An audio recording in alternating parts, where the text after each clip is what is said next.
시편 146편부터 시편 150편 마지막까지는 할렐루야로 시작해서 할렐루야로 끝나는 시편이 연속되고 있기 때문에 일반적으로 할렐루야 시편이라는 별칭으로 불리우게 됩니다. 특별히 오늘 본문 146편은 그 중에 첫 번째 시인데요, 이 고난의 과정을 이스라엘 백성들이 지나고 하나님께 대한 신뢰를 소망하면서 다시 회복해 가는 과정을 그 배경으로 하고 있습니다. 그런 이유 때문에 시편 146편 말씀은 성서학자들 사이에서 아마도 바벨론 포로 생활 직후에 쓰여진 시일 것이다 라고 말하고 있는데요, 70년 포로 생활을 막 마치고 고국으로 돌아왔을 때 이스라엘 백성들이 목격한 예루살렘의 현실은 처참했습니다. 화려했던 이전 성전, 이전 성은 다 폐허가 되고 파괴되어 버렸고, 다시 고레스 왕의 칙령에 따라 성전을 재건하려고 시도하였지만 주변 민족들에 의해서 방해되고 중단되어 버린 채 경제적 빈곤과 정치적 혼란이 가득한, 그야말로 더 이상 소망이 없고 소망이 끊어진 듯한 현실을 이스라엘 백성들이 마주하게 된 것입니다. 그런 중에 오늘 시인은 폐허와 같은 상황일지라도 결국 그 가운데 회복과 소망을 마침내 이루어 가실, 꽃을 피워내실 하나님을 이스라엘 백성들이 기대하여야 한다라는 말씀을 지금 전하고 싶었던 것입니다. 보면 5절 말씀 우리 함께 읽어보죠. 시작. 야곱의 하나님을 자기의 도움으로 삼으며 여호와 자기 하나님에게 자기의 소망을 두는 자는 복이 있도다. 야곱의 하나님에게 소망을 두는 자가 복이 있다라고 말씀하지 않습니까? 야곱은 허물과 실수가 많은 자였습니다. 그런 허물과 실수에도 불구하고 평생을 인도하고 지키셨던, 또 시련과 연단의 과정을 거쳐서라도 끝까지 야곱을 일으켜 세우셨던 그 하나님을 우리의 도움으로 삼고 우리의 소망으로 둔다면 그런 자가 복이 있다라는 것이 시인의 고백입니다. 현재 이스라엘 백성들은 폐허가 된 절망의 상황 한복판에 서 있는 현실이지만, 하나님이 지금 야곱에게 그러셨던 것처럼 이스라엘의 하나님이 되셔서 야곱의 인생을 결국 복되게 하신 것처럼 이 폐허 속에서 이스라엘 백성들의 하나님이 되어주셔서 결국 꽃피우게 하실 것이다 라는 그런 소망의 말씀을 이스라엘 백성들에게 전하고 있는 것입니다. 2000년 이화여대의 유아교육과 학생이었던 이지선 자매는 음주운전 차량에 의한 7중 추돌 사고로 전신의 55% 3도의 화상을 입게 됩니다. 죽음의 문턱을 넘나들면서 무려 40여 차례가 넘는 대수술과 치료 과정을 거치고 마침내 그 고난의 과정들을 잘 극복해낸 그녀의 간증 스토리를 우리 모두가 너무나 잘 알고 있지 않습니까? 미국 UCLA에 의해서 사회복지학 박사과정을 마친 그녀는 마침내 2023년 자신의 모교인 이화여대의 사회복지학 교수로 임용되어서 후학들을 양성하는 중에 있습니다. 사고가 일어난 뒤에 무려 23년 만에 이루어진 일입니다. 이 이지선 교수가 지난 1월 29일 미국 베델 한인교회에서 수요예배의 간증자로 서게 되는데요, 그 간증을 마치는 중에 한 말입니다. 제가 영상을 보고 매우 뜻깊은 말이기 때문에 제가 그대로 타이핑한 내용인데요, 여러분 한번 들어보시기 바랍니다. 이지선 자매의 간증 내용입니다. 인생에 비바람이 불어요.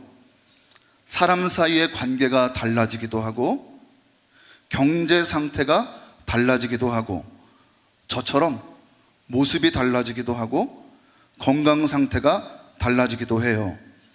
산산조각이 난 것처럼 이제 내가 뭘 할 수 있겠어? 이 쓰레기 같은 몸을 가지고 내가 덜 뭘 할 수 있겠어? 라고 하는 가운데 하나님께서 다시 쓰게 하시는 분이시라는 것을 제 인생을 통해 저는 보게 되었어요. 여러분, 저를 보시면서 아유, 저 사람 대단하네, 교수도 되고 잘 됐어 잘 됐어 하고 그냥 끝나버리시면 안 돼요.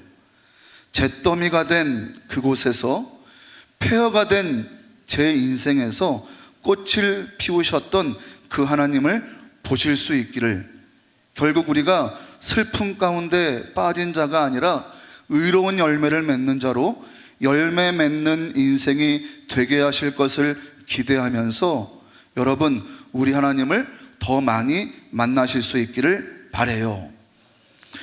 사랑하는 여러분, 지금 이지선 교수의 간증의 한 대목처럼 폐허 속에서, 잿더미 속에서 마침내 약속하신 꽃을 피우실 그 하나님을 우리 모두가 함께 기대하실 수 있기를 바랍니다. 그렇다면 시편 146편의 시인은 폐허가 된 예루살렘을 바라보고 있는 이 이스라엘 백성들에게 이 폐허 속에 꽃을 피우게 하실 그 하나님을 어떻게 기대할 것을 권면하고 요청하고 있을까요?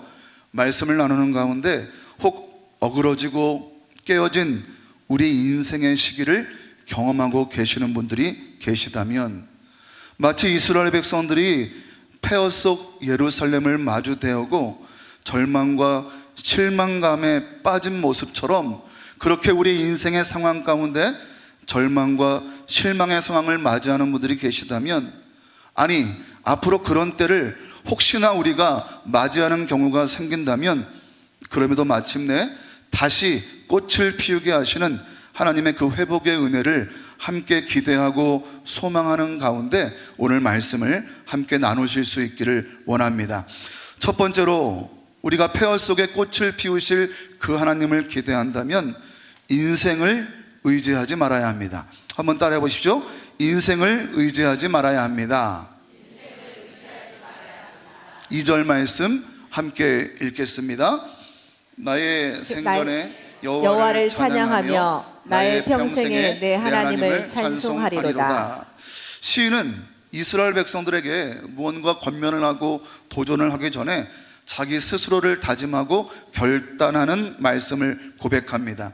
시인 자신을 향해 찬양할 것이라 라고 결단하고 고백하는 거죠. 말씀해 보니까 생전에, 다시 말하면 살아있는 동안에 하나님을 찬양할 것이고, 나는 그렇게 살아있는 동안 그 찬양하는 날이 쌓여서 평생 동안 하나님을 찬양하는 삶을 살겠다라고 고백하게 되죠. 여러분, 이 시인의 고백이 참으로 멋진 고백이지 않습니까? 매일매일의 삶으로 하나님을 찬양할 텐데, 그 매일매일의 삶으로 하나님을 찬양하는 삶이 계속 이어지니 평생 동안 내 삶은 하나님을 찬양하는 삶을 살게 될 것이다 라고 고백하고 있는 것 아니겠습니까? 그러나 여러분, 이 시인의 고백이 참으로 멋진 고백이기는 합니다만, 여러분, 그저 멋진 고백으로만 끝날 확률이 매우 높다는 것이 문제일 수 있습니다. 왜 그런가요? 우리의 사는 날 동안, 우리의 생전의 매일이 어디 찬양할 일뿐이던가요? 여러분, 그렇지 않지 않습니까? 눈물과 한숨, 실망과 절망의 때를 보내게 될 때가 저와 여러분의 인생 가운데 너무나 많다라는 사실입니다. 그러니까 우리의 현실은 생전에 그리고 평생 동안 하나님만을 찬양하는 일이 결코 쉬운 일이 아니다라는 그러한 말씀이죠. 이런 현실적인 문제를 시인이라고 모를 바 있었겠습니까?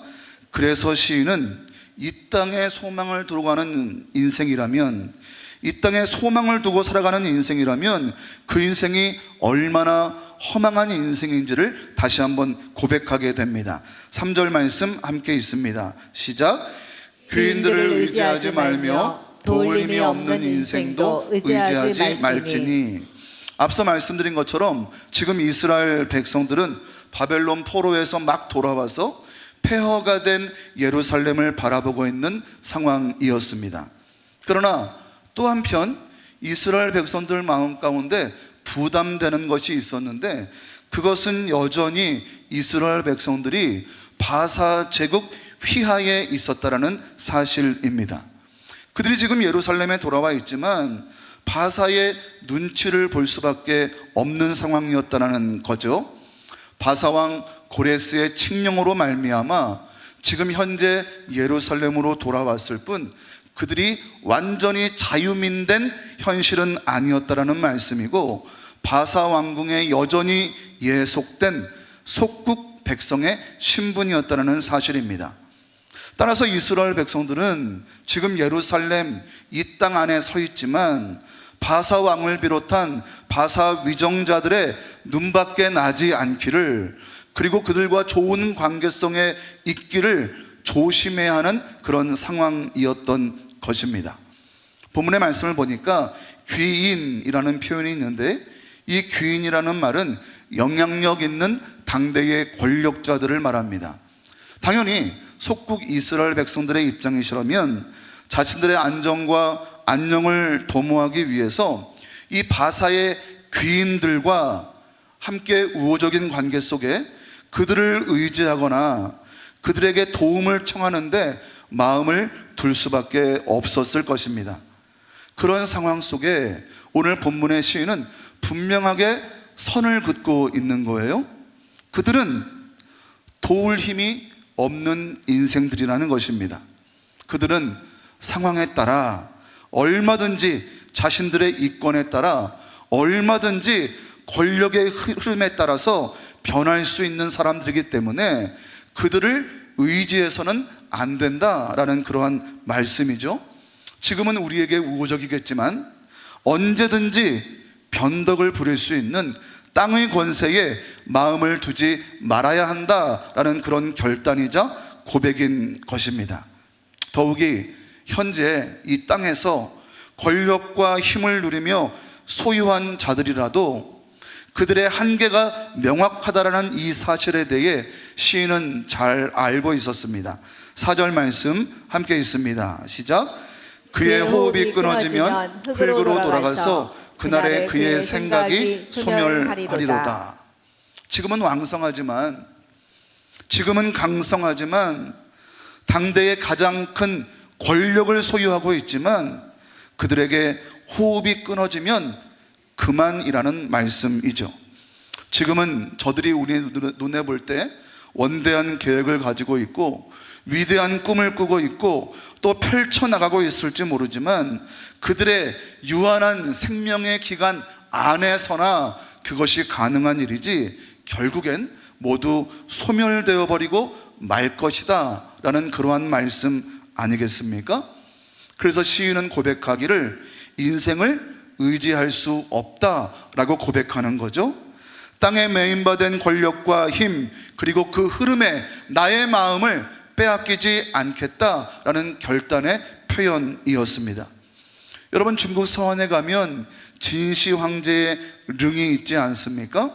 직접 가보지는 못했을지라도 다큐멘터리를 통하여서 우리는 진시 황제의 무덤을 지키고 있는 수천 개의 병마들의 모습을 살펴본 일이 있습니다. 여러분, 그러나 수천 개의 병마들의 그 위엄과 유용이 지금 무슨 소용이 있겠습니까? 진흙으로 만들어진 박물관의 전시품일 뿐 그들이 어떤 능력도 어떤 권력도 나타낼 수 없는 허황된 위세일 뿐입니다. 사랑하는 여러분, 그래서 이 땅의 인생들을 우리는 의지할 수 없습니다. 이 땅의 인생을 의지하지 말아야 합니다. 폐허 속에 꽃피게 하실 이는 세상의 권력과 권세가 아닙니다. 이렇게 권고하고 우리의 어려운 삶의 형편을 다시 세우고 일으킬 이는 귀인들이 아니라 세상의 인생들이 아니라 하나님뿐이라는 사실을 우리는 모두가 함께 믿음으로 고백할 수 있어야 합니다.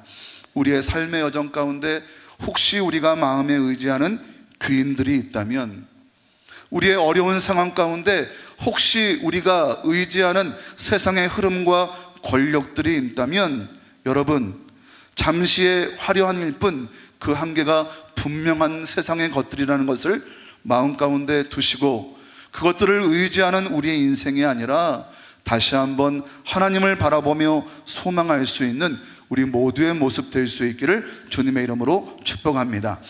두 번째로 폐허 속에 꽃을 피우실 하나님을 기대하는 성도들이라면 영원히 진실을 지키시는 하나님을 소망해야 합니다. 앞서 함께 읽은 5절 말씀인데요, 제가 다시 한번 읽어보겠습니다. 야곱의 하나님을 자기의 도움으로 삼으며 여호와 자기 하나님에게 자기의 소망을 두는 자는 복이 있도다. 이 땅의 인생을 의지하지 않기를 다짐했던 시인은 이제 이스라엘 백성들에게 하나님을 도움으로 삼고 소망 삼을 것에 대하여서 제안하게 됩니다. 한계가 명확한 이 땅의 인생들을 의지하지 아니하고 하나님을 의지하며 소망해야 할 분명한 그 이유에 대해 시인은 설명하게 되죠. 어떤 이야기입니까? 천지를 창조하신 그 하나님을 다시 한번 바라볼 수 있어야 한다는 말씀입니다. 한계가 없으신 그 하나님을 우리가 소망할 수 있어야 한다는 말씀이죠. 6절 말씀 같이 읽습니다. 시작. 여호와는 천지와 바다와 그 중에 만물을 지으시며 영원히 진실함을 지키시며.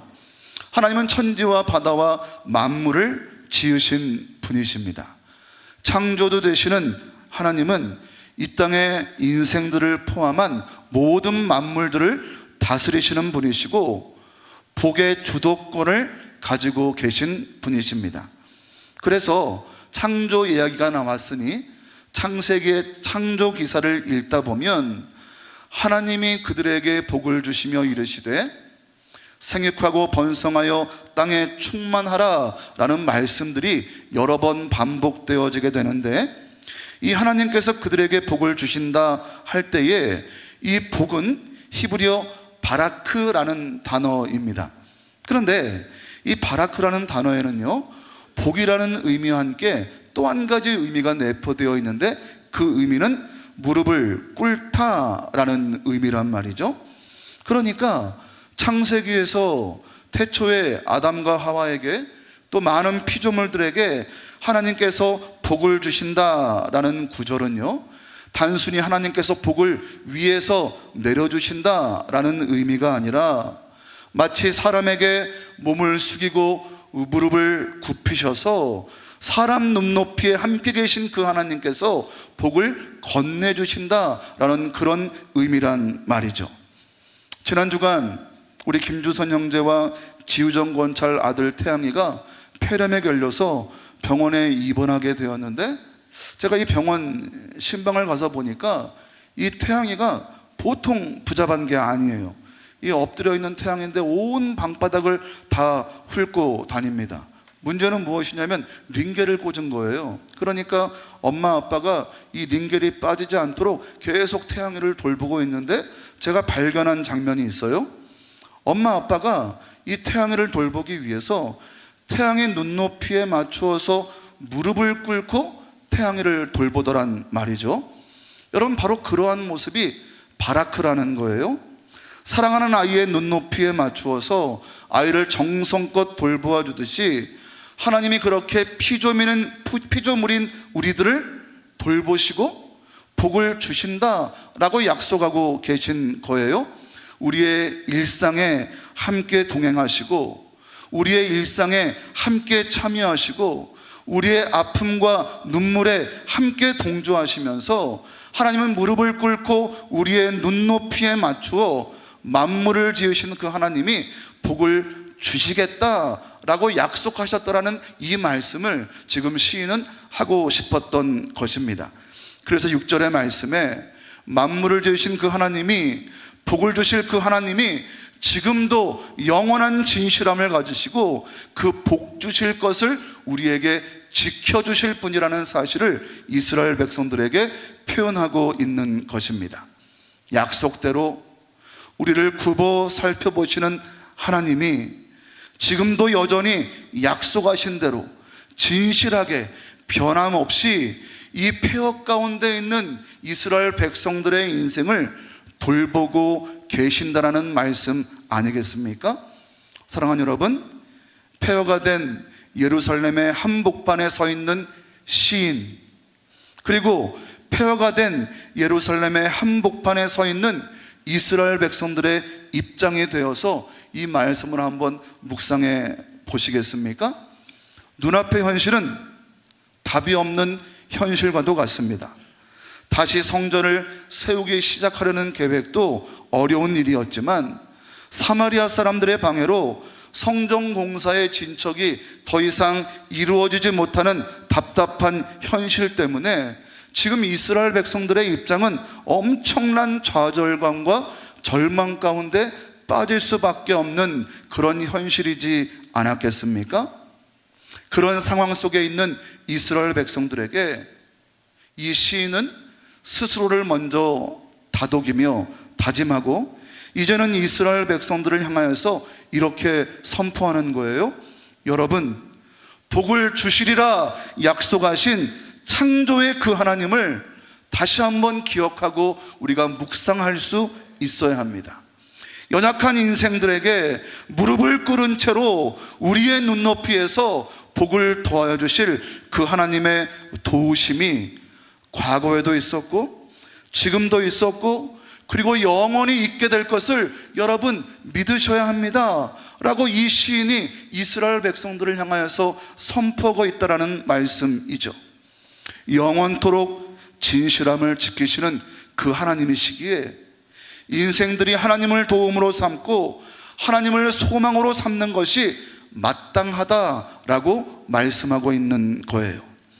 사랑하는 여러분, 우리를 향해서 약속하신 그대로 영원히 진실함을 지키실 그 하나님을 더욱 의지할 수 있으시기를 바랍니다. 이 땅의 것들은 변덕스러울 수밖에 없지만 이 땅의 것들은 잠시 우리에게 우호적일지라도 자신들의 편의에 따라 자신들의 이권에 따라 우리를 떠날 수도 있지만 하나님의 진실함은 영원히 변함이 없으십니다.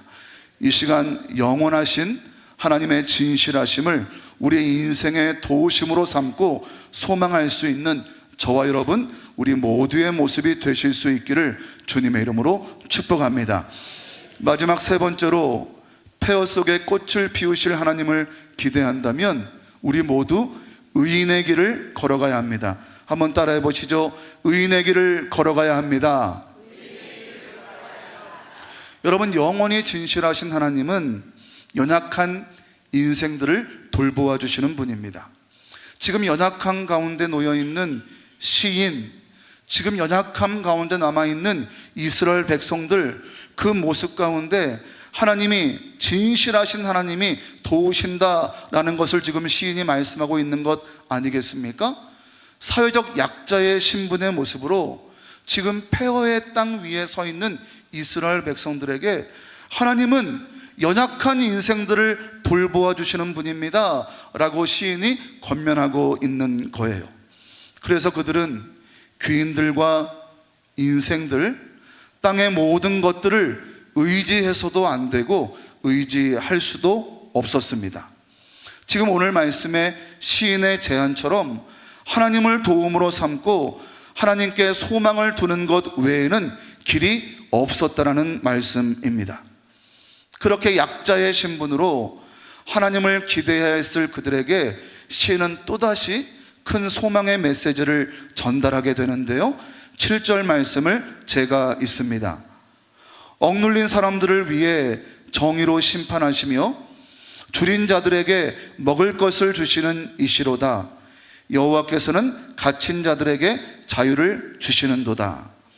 여러분, 억눌린 사람들, 줄인 사람들, 갇힌 사람들, 여러분, 이 모든 표현들은 지금 현재 이스라엘 백성들의 상태를 대변하고 있는 단어들 아니겠습니까? 바사 제국의 속국으로 폐허의 땅 위에서 경제적 빈곤의 상황에 있었던, 그리고 포로 신분이었던 이스라엘 백성들이 억눌린 사람들이었고 줄인 사람들이었고 갇힌 자들이었다라는 말씀입니다.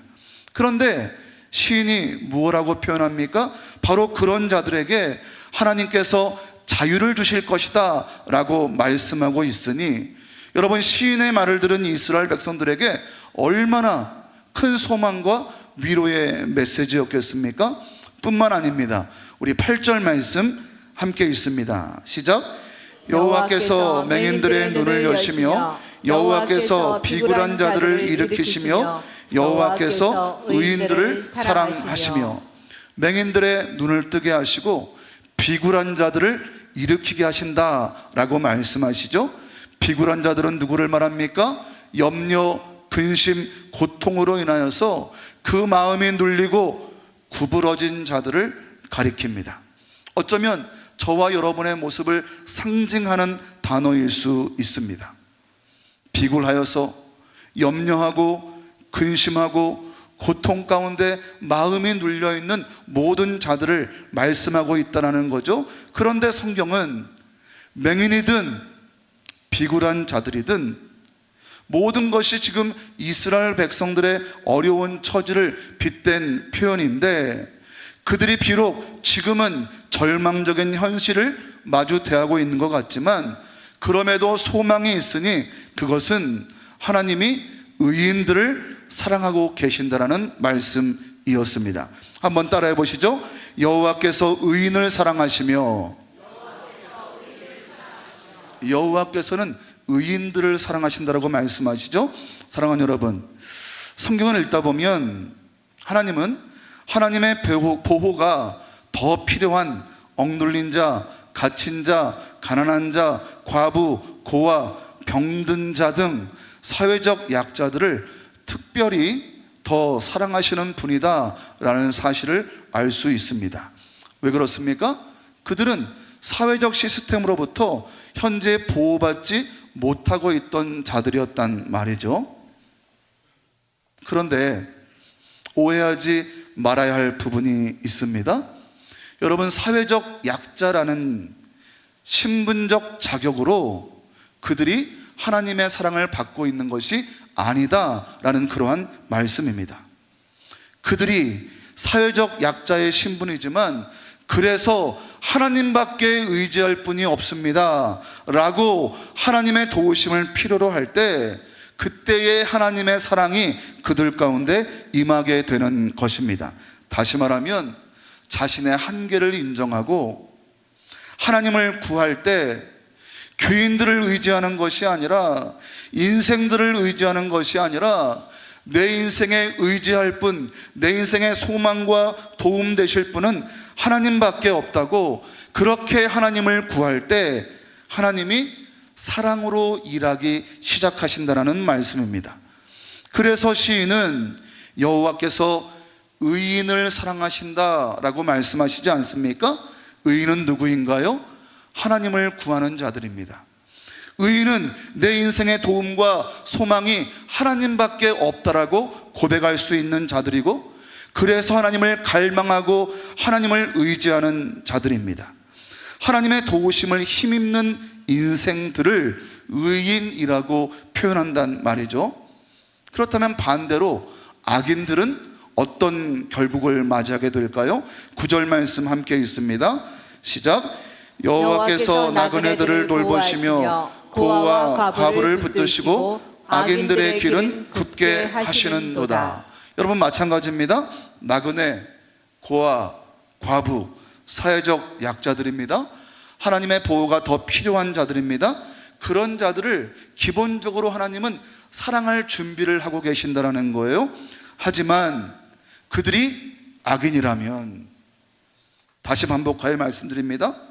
그들이 억눌린 자, 갇힌 자, 가난한 자, 과부, 고아, 병든 자의 신분의 자격을 가지고 하나님의 특별하신 사랑을 더 입을 수 있는 위치에 있음에도 불구하고 그들이 악인이라면 그들의 길은 굽을 수밖에 없다라는 말씀입니다. 다시 말해, 하나님을 의지하는 인생, 즉 의인이라면 하나님의 사랑을 입을 것이지만, 하나님을 의지하지 않고 귀인이나 이 땅의 인생들을 의지하는 인생이라면, 즉 악인이라면 그들의 길이 굽게 될 것이라는 말씀입니다. 사랑하는 여러분, 하나님 앞에 나의 억눌린 상태만을 아뢰는 우리의 모습 되지 않기를 원합니다. 하나님 앞에 나의 가난한 상태만을 토로하는 우리의 모습 되지 않기를 원합니다. 하나님 앞에 병든 내 몸의 아픔만을 토로하는 우리의 모습 되지 않기를 원합니다. 하나님, 내가 억눌려서, 하나님, 내가 가난해서, 하나님, 내가 병들어서, 그래서 하나님 외에는 내 인생에 소망이 없습니다. 그래서 하나님 외에는 내가 의지할 자 없습니다. 그래서 내가 오늘도 하나님을 앙망하며 하나님을 소망하는 가운데 하나님을 바라봅니다. 하나님, 나를 구원하여 주시옵소서. 하나님, 다시 나를 회복시켜 주시옵소서. 하나님, 다시 나를 일으켜 주시옵소서 라는 의인의 갈망과 의인의 기도가 저와 여러분 가운데 더하여질 수 있을 때 하나님께서 그 의인들을 사랑하시듯 저와 여러분을 사랑하여 주시고 하나님의 은혜와 회복의 도우심을 우리 가운데 더하여 주실 수 있을 줄로 믿습니다. 그러나 반대로 우리의 아픔만 아뢰일 뿐, 우리의 어려움만 아뢰일 뿐, 하나님을 내 인생의 여러 도움 중 하나의 도움으로 의지하는 인생이라면 귀인을 의지할 때도 있고 인생을 의지할 때도 있고 필요에 따라 하나님을 의지할 때도 있는 우리의 모습이라면 여러분, 악인의 모습일 수밖에 없고 그 인생을 굽게 하시겠다라고 말씀하신 이 하나님의 말씀을 우리는 깊이 묵상할 수 있어야 합니다. 사랑하는 여러분, 나의 처지를 핑계치 말고 현재의 어려움을 핑계치 말고 환경과 형편 때문에 하나님을 떠날 수밖에 없다라고 말하지 말고 하나님을 더욱 구하고 소망하는, 하나님 외에는 우리 인생에 소망이 없다고 고백할 수 있는 우리 모두의 모습 될 수 있기를 바랍니다. 악인의 길은 굽게 하시나 의인은 사랑하신다라는 이 시인의 고백이 우리 모두에게 귀한 도전의 말씀으로 새겨질 수 있기를 바랍니다. 하나님을 온전히 인정하고 신앙함으로 하나님의 도우심만이 우리의 진정한 소망임을 고백하는 의인의 길을 온전히 걸어낼 수 있는 우리 모두의 모습이 되실 수 있기를 주님의 이름으로 축복합니다. 말씀을 마칩니다. 우리 인생의 어느 시기에 폐허와 같은 무너짐을 경험하고 계십니까? 혹은 앞으로 그런 시기를 맞이하게 될까 두려우십니까? 여러분, 오늘 시인의 고백을 기억하십시오. 인생을 의지해서 안 됩니다. 귀인을 의지해서도 안 됩니다. 영원히 진실하심, 변동 없으신 그 하나님의 사랑과 은혜 앞에 우리의 소망을 둘 수 있어야 합니다. 하나님께서 저와 여러분의 인생에 반드시 화려하고 아름다운 꽃을 피워내실 것입니다. 그 회복의 은혜를 기대하며 이번 한 주도 승리하시는 우리 모두의 인생 되실 수 있기를 주님의 이름으로 간절히 축원드립니다.